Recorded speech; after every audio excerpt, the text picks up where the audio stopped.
లలిత exchange Utsav పాత నగల అదే బరువుకి కొత్త నగలు తీసుకోండి 20% ఆదా చేసుకోవచ్చు. ఆఫ్టర్ F3 తర్వాత సీత గారు ఎంత రెమ్యునరేషన్ తీసుకుంటున్నారు?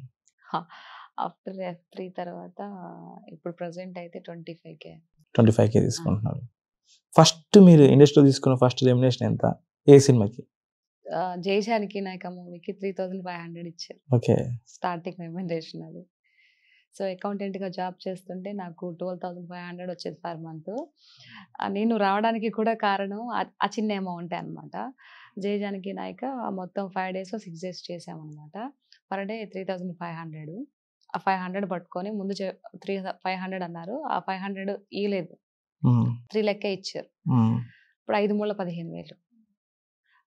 నాకు ఎందుకో దీన్ని బ్యాలెన్స్ చేసుకుంటే ఇది ఎక్కువ అనిపించింది. ఇదేదో బాగుంది కదా, ఇక్కడ 1 month కష్టపడితే 12,500 వస్తుంది, మూవీలో అయితే నీకు 5 daysకే 15 వచ్చింది కదా, ఇదేదో బాగుంది కదా అని చెప్పేసి అది కూడా రీజన్ ఇండస్ట్రీకి ఎక్కువ మొగ్గు చూపించడానికి.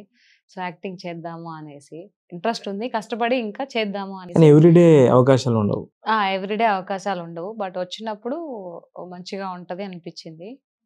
ఆ తర్వాత ఇంకా ఒక ఫోటో పట్టుకొని ఒక స్టూడియోలో ఫోటో దిగించుకొని దాని బ్యాక్ సైడ్ పలానా సీతా మహాలక్ష్మి అని రాసి ఫోన్ నెంబర్ రాసి అడ్రస్ రాసి ఇచ్చేవాళ్ళం అనమాట. అక్కడ వాళ్ళు చూసి కాల్ చేసి ఆడిషన్ పిలిచేవాళ్ళు అండి. ఉన్నమాట అబద్ధం ఎందుకు చెప్పడం, కానీ పిలిచేవాళ్ళు. ఆ ఫోటో చూసి ఎవరో ఇవిడ ఫోటో చూసే కదా పిలుస్తారు, బాగుంటేనే కదా కాల్ చేస్తారు, పిలిచి ఆడిషన్ తీసుకునేవాళ్ళు. అట్లా వచ్చినాయి అనమాట అవకాశాలు. రెగ్యులర్గా లేడీ ఆర్టిస్టులు చాలా మంది చెప్పే ఇబ్బందులు మీరు ఫేస్ చేశారు? ఆడిషన్స్, అవకాశాలు అంటే సంథింగ్ ఎక్స్పెక్ట్ చేసి చాలా మంది చెప్తూ ఉంటారు, కానీ బట్ నేను ఎప్పుడు ఫేస్ చేయలేదండి అట్లా. ఇట్లా మీరు అనేది కమిట్మెంట్. సో అది మాట్లాడడానికి కూడా నాకు నచ్చక. ఓకే, లేదండి, అట్లా ఏం లేదు. అది వాళ్ళ యొక్క విధానాన్ని బట్టి, వాళ్ళు ఉండే బిహేవియర్ని బట్టి, వే ఆఫ్ టాకింగ్ని బట్టి మేబీ ఎవరినైనా అడిగితే అడగొచ్చేమో, కానీ ఇండస్ట్రీలో ప్రతి ఒక్క దానికి ఇది ఇస్తే ఇది ఇస్తాము అని ఏం లేదండి. అది చాలా మంది అపోహ ఉంది, చాలా మంది తెలియడం కోసం చెప్తున్నాను. ఇప్పుడు నాకు అట్లాంటి ఏం ఎదురవ్వలేదు. ఒకవేళ ఎప్పుడైనా ఒకటి 2 ఎదురైనా కూడా మరీ అట్లా లేదని నేను చెప్పను. ఏదైనా 1, 2 అలాంటివి నాకు ఎదురైనా కూడా నేను దాన్ని స్కిప్ చేసి ఇది కాకపోతే ఇంకొక మూవీ, లేదు సార్, సారీ సార్, హ్యాపీగానే నవ్వుతూనే, ఎందుకు వాళ్ళతో ఫైట్ అంతా చేయడం అనవసరం కదా. లేదు సార్, నేను అట్లా ఇవ్వను, కాకపోతే నా రెమ్యునరేషన్ వచ్చేది అయితే ఉందో అది మీకు ఇచ్చేస్తాను, నా క్యారెక్టర్ ఇస్తే అని చెప్తే మేనేజర్లకి ఇచ్చి చేసిన మూవీస్ ఉన్నాయి తప్పితే ఈ విధంగా ఎప్పుడు చేయలేదండి. సరే, పర్ డే 25,000 సంపాదించే సీత గారు, సరే ఆమె ఫ్యామిలీని చూసుకోవడంలో అర్థం ఉంది, ఇవన్నీ ఉన్నాయి, కానీ ఊళ్ళో ఒక బాబుకి హెల్త్ ప్రాబ్లం ఉందని తెలిసి ₹1,00,000 ఇవ్వడంలో అసలు ఆమె మానవత్వం ఆ విషయం మీకెలా తెలుసు? తెలుసుకుంటాం అన్ని. ఎలా తెలుసుకుంటాం? మీరు అసలు నేను మా ఊర్లో మిమ్మల్ని ఇంటర్వ్యూ చేస్తున్నానంటే మీ ఊర్లోనే చెప్పను చాలా మందికి, మీ ఊరు దగ్గర ఉన్న వాళ్ళకి ఫోన్లు చేసి అసలు మీ గురించి ఎంక్వైరీ చేసి, అదే కదా ఇంట్రెస్టింగ్. రెగ్యులర్ చేస్తే ఉందండి. ఆ సీత గారిలో ఉన్నటువంటి ఈ మానవత్వానికి సంబంధించి ఏంటి? మానవత్వం అంటే నాకు కళ్ళ ముందర ఎవరైనా బాధపడుతూ ఉంటే చూడలేనండి. నా దగ్గర లేకపోయినా కూడా నేను ఏదైనా ఉంటే కూడా గోల్డ్ పెట్టి కుదగబెట్టైనా సరే వీళ్ళకి ఈ ప్రాబ్లం ఉంది కదా అని చెప్పి ఇచ్చేస్తాను. ఆ 1 lakh ఇవ్వడం కూడా నా దగ్గర ఉండి ఇవ్వలేదు. బేసిక్గా నేను ఎప్పుడు ఈ మధ్యకాలంలో ఒక 3-4 years నుంచి అయ్యప్ప స్వామి మెట్లు పూజ చేయించడం ఆనవాయితీగా పెట్టుకున్నాను. ఎందుకు ఫస్ట్ టైం చేయించినప్పుడు కొంచెం మంచిగా అనిపించింది. మనం బేసిక్గా ఏం కోరుకుంటాం, కెరీర్ గురించి కోరుకుంటాం, తర్వాత ఇంట్లో ఫ్యామిలీ అంతా బాగుండాలి, మా అత్త మా మామయ్య గురించి నేను ఎక్కువ కోరుకుంటాను. ఎందుకంటే ఈరోజు నేను ఈ విధంగా ఉండడానికి కారణం వాళ్ళు. సో వాళ్ళకి ఏదైనా అటు ఇటు అయిందంటే, అంటే ఇప్పుడు నీ పిల్లల్ని చూసుకోవడం కోసం వాళ్ళకేమి బాగా అంటే అందుకని స్వార్థం కోసం చూసుకున్నా అంటే కాదు.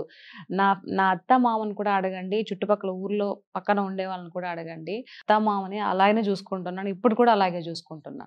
ఇప్పుడు బేసిక్గా చిన్న ఈ మామూలు మాటలు అత్త కూడా వాళ్ళ దగ్గర ఎవరికైనా వస్తాయి, చిన్న మాటలు, కానీ ఆ మాటలకి చూసుకోకుండా పోవడానికి అట్లా ఏమి ఇది లేదనమాట. ఆ మెట్లు పూజ పెట్టడం మొదలుపెట్టిన తర్వాత బాగుండింది. ఇంట్లో పెద్దవాళ్ళకి కానీ, ఆరోగ్యపరంగా కానీ, పిల్లలకు కానీ మాకంతా బాగుండింది. ఆ టయానికి పెట్టుకోవాలనుకున్నప్పుడు ఏదో ఒక రూపాయన వచ్చేదనమాట. అది ఆనవాయితీగా చేసుకుంటూ వస్తున్నా. ఆ రోజే మెట్ల పూజ అయిపోయి ఎంత అయిందని చెప్పేసి మేము అన్ని నైట్ సాయంత్రం 7 గంటలప్పుడు మా వారు మేమంతా లెక్క చూసుకుంటూ ఉన్నాం అనమాట. అప్పుడే ఇద్దరు పర్సన్ వచ్చి మా అమ్మగారు ఊరు నుంచి వచ్చారు. వచ్చి వరుసకి మామ అవుతారులే. ఏ సీత బాగున్నావు అంటే, బాగున్నాను మామ, ఏం బాగున్నారా మీరు అని అంటే, నిన్ను ఒక హెల్ప్ అడుగుదామని వచ్చాము అని అంటే, ఏం చెప్పండి మామ ఏంటి అని అంటే, నువ్వేమనుకుంటావనంటే, పర్లేదు మామ నేనేమనుకుని చెప్పండి అని. ఇట్లా మా తమ్ముడు కొడుక్కి హెల్త్ బాగాలేదు, ఇట్లా వాడు హాస్పిటల్లో ఉన్నాడు, వాడికి ఎవ్రీ మంత్ ట్రీట్మెంట్ చేయాలి, డబ్బులు చాలా అవుతాయి అని అంటే, అవునా మా వారు ఇద్దరం మాట్లాడుకున్నాం. ఓకే. ఎంత ఇద్దాం బావ, మన ఇంటి ముందుకొచ్చి అడిగారు కదా! నిన్నే పూజ అయిపోయింది. సో, పూజ అనంటే దేవుడికి సంబంధించి అన్ని లక్షలు ఖర్చు పెట్టాను. దాదాపు 1.5 లాక్ అయింది పూజ అంతా అయిపోయేటప్పటికి. పెట్టాము. సరే మొన్న దేవుడు పంపించాడేమో, అయ్యప్ప స్వామి పరీక్షిస్తున్నాడేమో ఏంటో అని చెప్పేసి మా హస్బెండే అన్నారు. సరే ఒకటిద్దామా అని చెప్పేసి నేను ఇంకా 10,000 అనుకున్నాను. కాదు 1 లాక్ అని 1 లాక్ ఇద్దామా అని అంటే, ఇప్పుడు మన దగ్గర అంత బడ్జెట్ లేదు కదబ్బా, ఉన్నాయి 3 లక్షలు ఉన్నాయి, మనకి కారు ఇల్లు కట్టించాము, ఈఎంఐ కారు ఇవన్నీ వస్తాయి కదా, లోన్ పర్సనల్ లోన్ 3 ఉన్నాయి కదా, ఆయన పేరుతో ఒకటి నా పేరుతో 4 ఉన్నాయి ఉన్నాయి కదా అని అంటే, పర్లేదులే ఏదో ఒకటి తీసుకుందాము అని చెప్పేసి, మనం ఒకరు హెల్ప్ చేస్తున్నాం మనకు భగవంతుడే ఇస్తాడు అని మా వారు చెప్పారు. ఇద్దరం మాట్లాడుకొని సరే 1 లాక్ ఇస్తాము, బట్ ఒక 10 డేస్ మాకు టైం ఇవ్వండి అని చెప్పి 10 డేస్ బిఫోరే 1 లాక్ చెక్ రాసి వాళ్ళకి ఇచ్చామన్నమాట. అతని అకౌంట్లో మా వారే వేసారనమాట, ఆ అబ్బాయి అకౌంట్లో. తను ఇప్పటికీ కృతజ్ఞత చూపిస్తాడు నేను కనిపించినప్పుడల్లా, సీత ఎవరు ఇవ్వలేదు, ఎంత పెద్ద ఈవెన్ మా నెల్లూరు సంబంధించి కలెక్టర్ కూడా 50,000 ఇచ్చాడంట, కానీ నీది ఎంత పెద్ద మనసు సీత, ఉన్న దాంట్లోనే ఇచ్చావు అని చెప్పేసి చాలా సంతోషం. ఒక బాబుకి నేను ఇవ్వగలుగుతున్నాను, ఆ భగవంతుడు నాకు ఆ శక్తిని ఇచ్చాడు. నేనేదో పెద్ద ఇది కాదు, అది చేయించింది కూడా నేను భగవంతుడే అనుకుంటాను, ఇవ్వడానికి కూడా ఆ శక్తిని ఇచ్చింది కూడా ఆయనే అని అనుకుంటాను అనమాట. ఆ బాబు ఇప్పుడు బాగున్నాడు. మొన్న అడిగాను అనమాట వాళ్ళ నాన్నగారు బ్యాంక్ దగ్గర కనిపిస్తే, ఎట్లా ఉంది బాబు కంటే, బాగుంది సీత అని చెప్పేసి, చాలా హెల్ప్ చేసావు, నీ మేలు మర్చిపోలేను, జన్మలకు మర్చిపోలేను అని చెప్పేసి, నా బిడ్డ నా కళ్ళ ముందు ఉన్నన్ని రోజులు నాకు నువ్వే కనిపిస్తావు సీత అంటే, పర్లేదండి బాగా చూసుకోండి అని చెప్పేసి అక్కడి నుంచి వర్కౌట్ అవ్వడం జరిగింది. లలిత ఎక్స్చేంజ్ ఉత్సవ్, పాత నగల అదే బరువుకి కొత్త నగలు తీసుకోండి, no extra charge, no deduction. పాత నగలిచ్చిన 5 నెలల నుంచి నగను బట్టి తరుగే లేకుండా తీసుకోండి. 11 నెలల తర్వాత తీసుకుంటే ఏ నగలైనా గానీ తరుగే లేదు. డబ్బులు చెల్లించి కూడా పథకంలో చేరొచ్చు. నగల ప్రైస్ లో 20% ఆదా చేసుకోవచ్చు.